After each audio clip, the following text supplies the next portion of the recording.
Stéphane, nous sommes devant le magnifique château d'Amboise où Marie vécut ses plus belles années.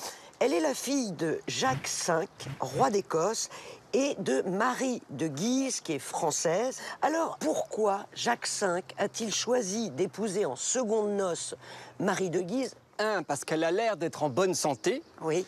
2, parce qu'elle est française et qu'il faut maintenir cette vieille alliance entre l'Écosse et la France. Oui. Les autres raisons, c'est qu'elle est belle, c'est qu'elle est intelligente, c'est qu'elle a du pognon. Oui. Mais aussi, très important, et je pense que c'est la principale raison, c'est qu'elle-même est veuve jeune, elle a 20 ans, Oui. et elle a eu 2 garçons coup sur coup. Ah, donc elle est fertile et elle fait des garçons. Et ça se passe bien au début? Ah, ça se passe bien, c'est un couple heureux. Oui. Après, ça se passe moins bien au niveau des maternités. Elle a 2 garçons avec lui, et les 2 garçons meurent peu de temps après leur naissance, malheureusement. Et elle a, en 3e grossesse, donc une fille qui est Marie Stuart. Oui, là, il y a une pression terrible pour plusieurs raisons. Parce que d'abord, le père est très mal, hein, il est en train de faire une grande dépression. Il a perdu plus ou moins la guerre contre les Anglais, il a très peur d'une invasion.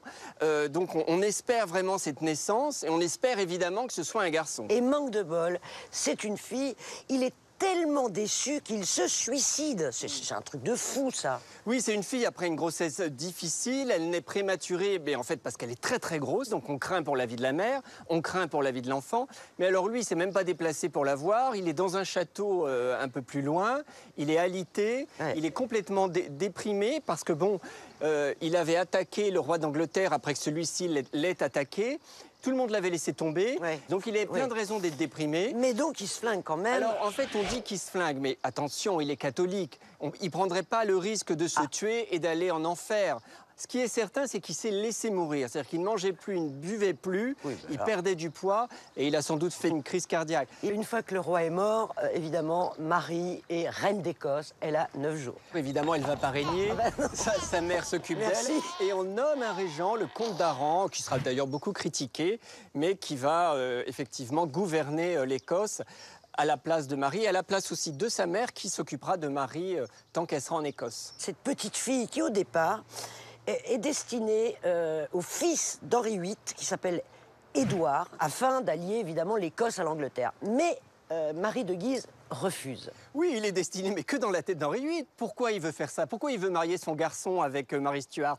Parce qu'il n'y aura pas d'autres enfants en Écosse, donc il se marie et on réunit enfin l'Écosse et l'Angleterre sous la domination bien d'un roi anglais. Mais évidemment, Marie de Guise n'a pas du tout envie parce qu'elle est pour l'alliance avec la France et le Parlement écossais non plus n'a pas envie parce qu'ils veulent rester indépendants. Et ils sont catholiques. Hein. Du coup, Henri VIII va exiger. Oui. Et donc on va tempérer, on va dire oui, on va voir. À l'âge de 10 ans, on va attendre 10 ans. Elle est élevée dans une forteresse, à la forteresse de Stirling. Les Anglais tentent de l'enlever quand elle a 4 ans quand même. Oui, c'est-à-dire qu'ils font des incursions en permanence pour l'enlever. Elle est dans sa forteresse, elle est heureuse, elle a ses 4 copines, elle a sa maman, elle a Madame Fleming qui est sa gouvernante, elle a sa nurse.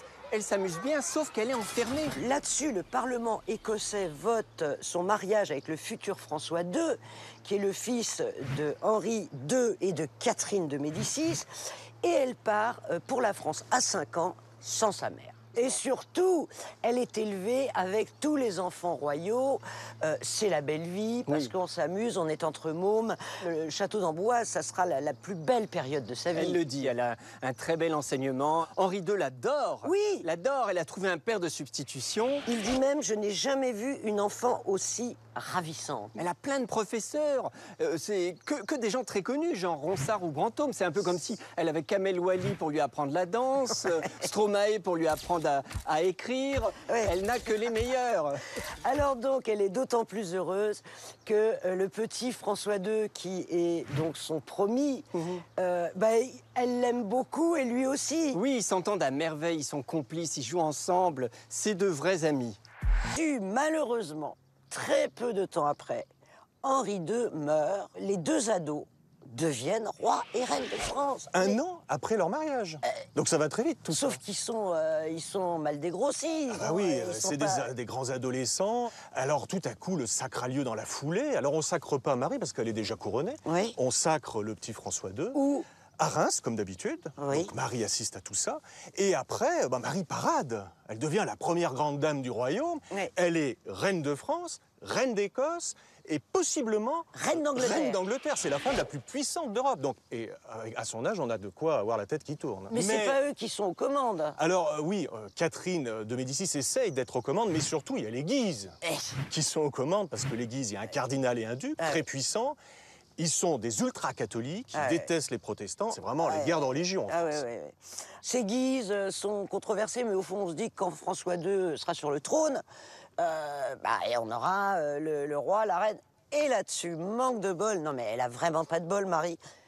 Vlati pas que le jeune François meurt. Et oui, alors d'une maladie, il était malade depuis très longtemps, voilà, il va mourir donc très jeune. Ouais. Et là, Marie n'a été que reine 1 an et demi. Et à 18 ans, elle est veuve. Mais vous imaginez sa vie quand même. C'est affreux. À 18 ans, elle est veuve. Alors elle doit, là, il y a tout le deuil, le protocole, elle doit s'enfermer dans une chambre tapissée de noir avec des cierges partout pendant 40 jours. C'est vraiment, son destin bascule.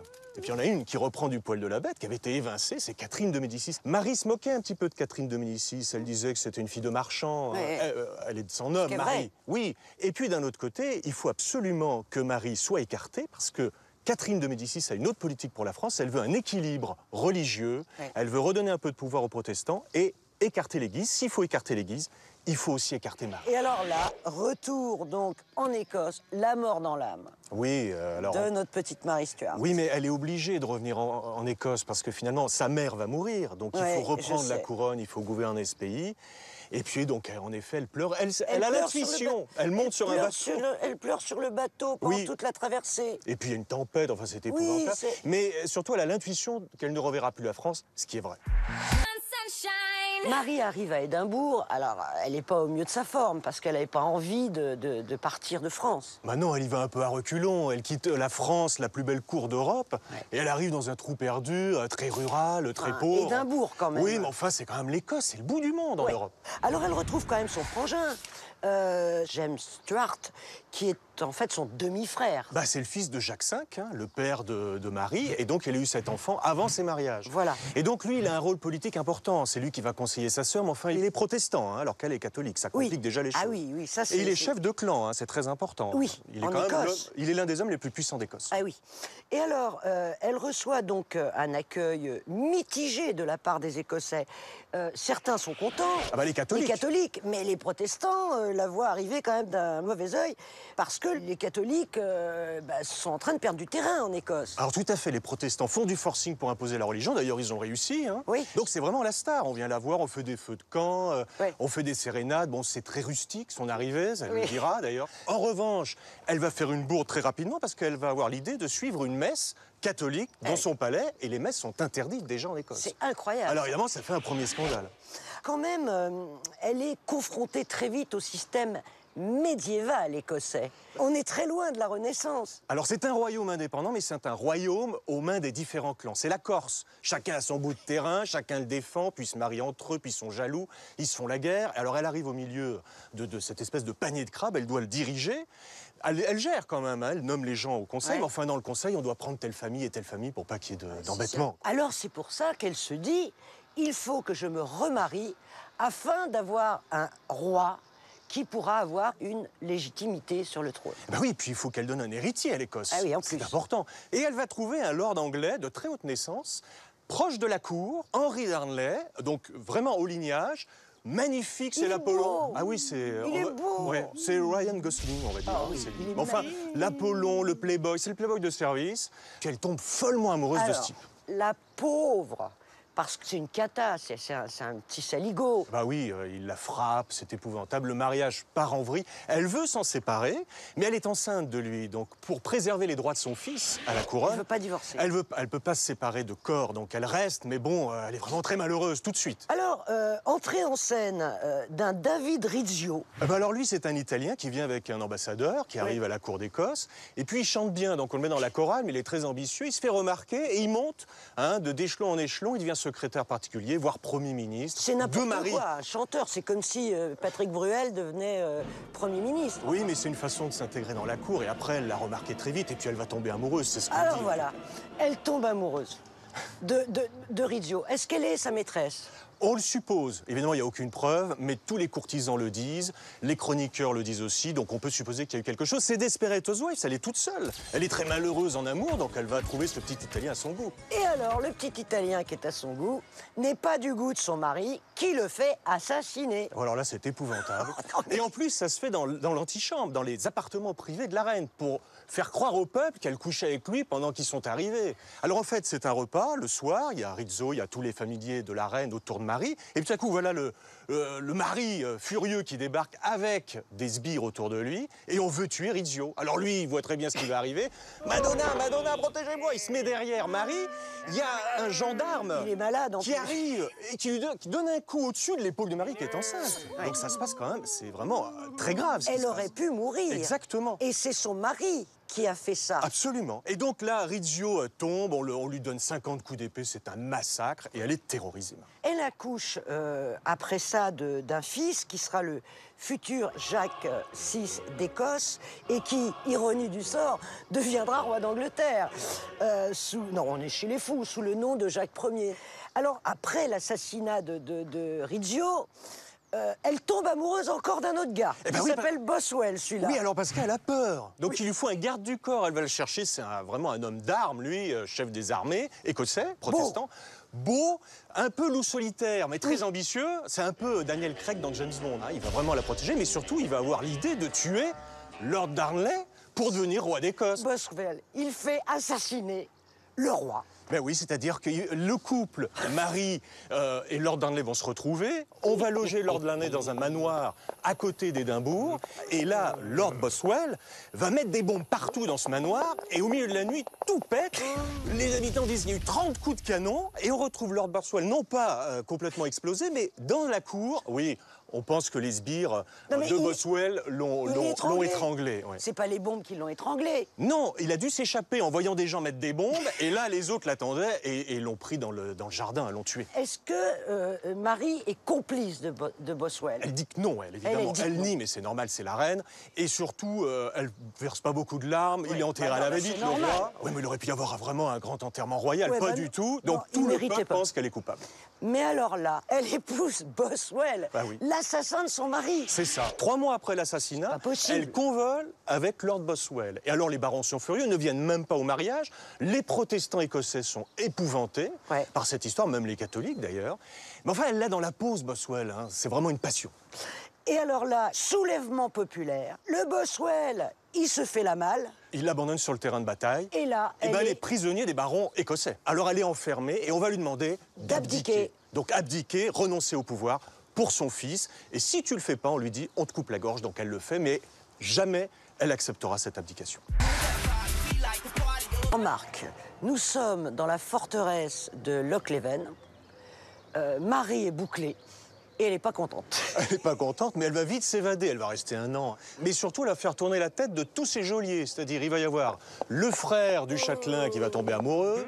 Et puis, il va surtout y avoir un petit ado qui, lui aussi, tombe amoureux de cette belle Marie, qui est encore très belle. Hein. Elle est dans une petite chambre. Oui, elle est surveillée par 2 jeunes filles. Et puis, à un moment donné, donc, le frère là, du châtelain va la faire sortir en blanchisseuse dans une barque. Mais on va la reconnaître, donc elle est obligée de revenir. Mais le petit ado, lui, il va percer les barques. Il va la mettre dans une barque intacte et ils vont passer le lac.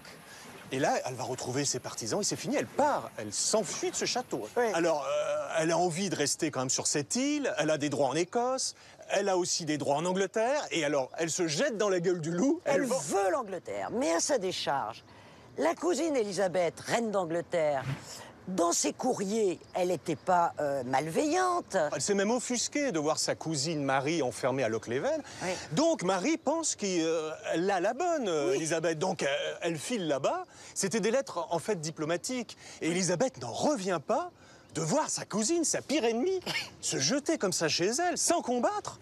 En fait, elle récupère la personne qu'elle est le plus au monde. Donc, elle l'installe dans un château et pas à la Tour de Londres. Elle pouvait pas décemment la mettre tout de suite à la Tour de Londres, ça se faisait pas. Elle est quand même reine d'Écosse. Hein. Elle a de l'argent qui vient de la France. Eh oui. Donc elle peut entretenir sa maison, une cinquantaine Elle a des domestiques. Elle a une cinquantaine de domestiques. Elle peut sortir, chasser, se promener. Il y a toujours une centaine de gardes qui la surveillent de près. Juste, on doit dire que les 2 cousines ne se rencontrent jamais. Alors Parce c'est que ça, c'est dingue. dingue. Mais elles s'écrivent. Alors les lettres au début, c'est des lettres diplomatiques, vous êtes bien gentil, etc. Et après, en privé, ça va être la putain, la femme tronc, la femme stérile. Elle va se lâcher, oui. Après 19 ans, quand même, il est normal que Mary Stuart en ait ras la casquette et qu'elle complote. Oui, elle va accélérer, elle veut absolument retrouver sa liberté, donc elle communique par lettres avec les Français, avec les Écossais, avec les Espagnols, surtout catholiques, qui la soutiennent.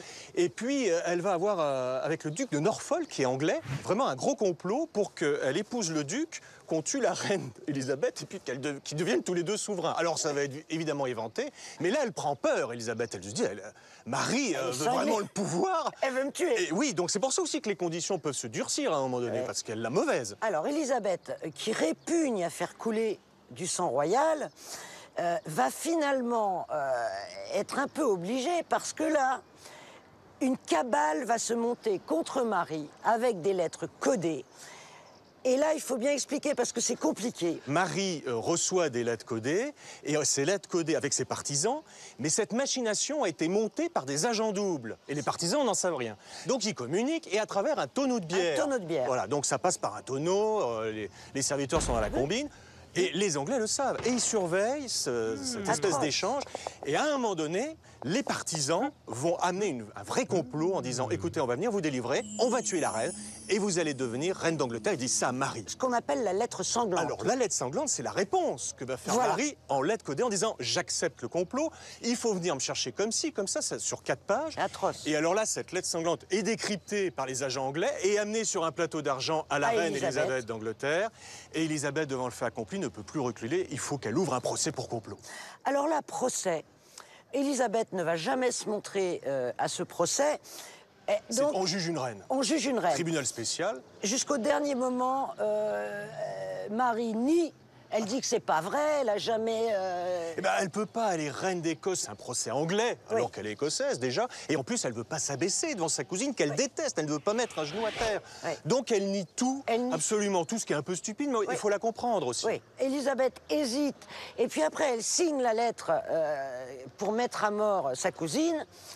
Et puis, alors on la met à mort, et après l'autre, elle dit « Ah mais non, j'avais pas signé, c'est pas vrai ». C'est un problème éminemment politique, évidemment. Elle veut pas faire couler le sang royal, parce que si on commence à tuer tous les rois dans les royaumes, c'est le bazar.